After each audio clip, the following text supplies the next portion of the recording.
Welcome to Brilliantly British. My name is Lawrence and today we are going to be showing you how to make a fantastic rhubarb crumble. So as we do, please sit back, relax with a cup of tea in hand and enjoy this episode.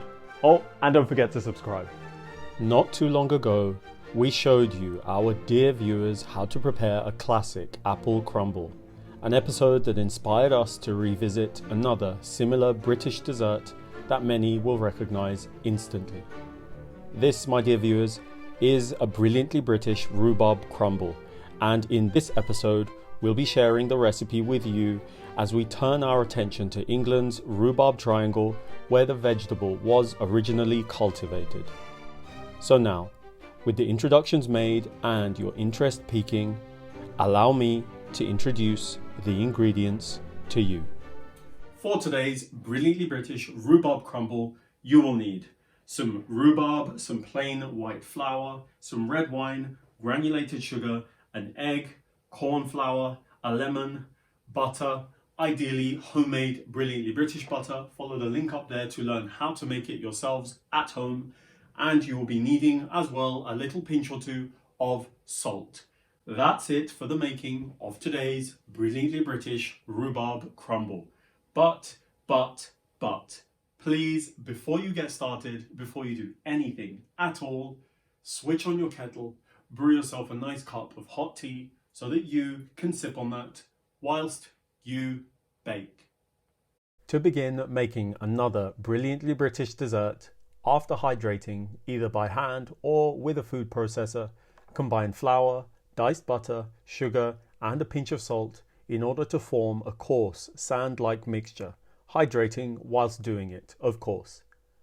With the mixture now formed, crack and homogenize an egg, followed by adding it to your dry mixture, which should be incorporated in order to begin binding the contents. With the intention of hydrating the contents to the point where it just comes together, incrementally add a tablespoon or two of water to yield a cohesive dough.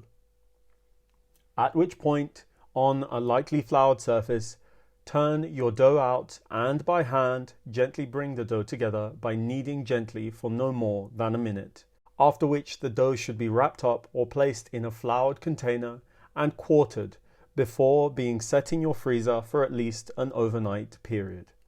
Having made your dough, for the filling of this crumble, first begin by preheating your oven. Then, to prepare your rhubarb, ensure that it fits uniformly into your baking dish of choice. The dimension of mine, by the way, will be outlined in the description of this episode. And so, with the rhubarb prepared, in a saucepan, slowly melt butter with a pinch of salt, grating lemon zest therein once the butter reaches a molten state. You'll then want to turn in sugar, followed by the addition of corn flour, which, once combined, should be followed with freshly squeezed lemon juice, concluding by adding red wine, whisking swiftly thereafter. Continue to whisk over a medium heat until the mixture thickens, indicating that your corn flour has cooked, yielding a vibrantly coloured, silky sauce. With the sauce ready, recall your rhubarb batons, turning them out into an adequately sized bowl to which your vibrant burgundy sauce should be added before coating your rhubarb thoroughly.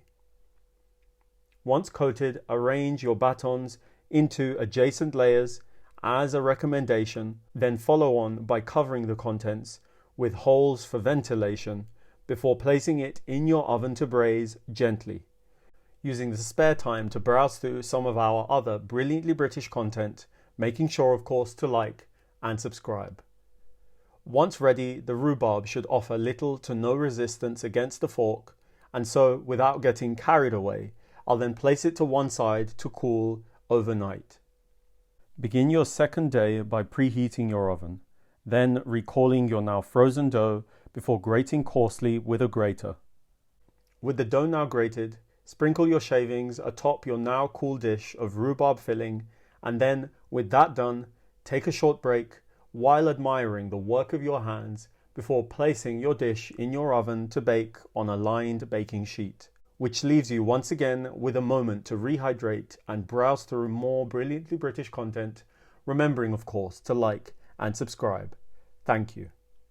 When ready, your dessert should be aromatic and topped with a rugged golden top.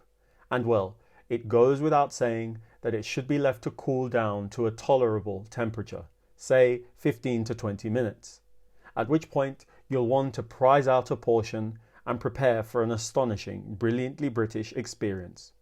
So, with a dessert made and your appetites peaking, I think it's time for tasting.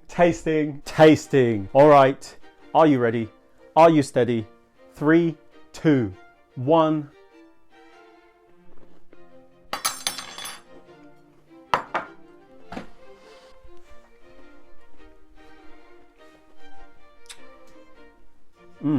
This dessert has it all.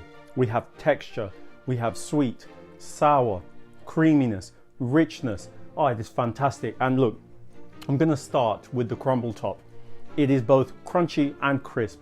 Crunchy because it's been grated, crisp because coarse granulated sugar has gone into it, just giving it a lovely, lovely, delicate texture. The flavors here, we've got the red wine, the fruitiness of the red wine coming through, the tanginess from the lemon, and of course the star of this dish, the rhubarb, which hasn't lost its own texture as well. And look, to finish everything off, to round this whole thing off, I've gone ahead and made a lovely, simple vanilla custard, a recipe which has been shared with you, so you can go and follow that link there to learn how to make it yourselves.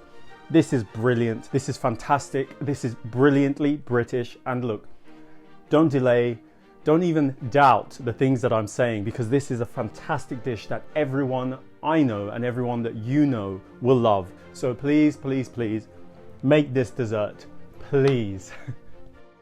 Thank you all for allowing me to show you how to make a fantastic rhubarb crumble. Knowing that you loved this episode, please don't forget to click on the like button, the subscribe button, and the notification button so that you don't miss any of our new releases. Tell everyone you know, and I mean everyone that you know, about the Brilliantly British food on this channel, and follow us on all of the social media platforms that this channel is on, and I will see you next time.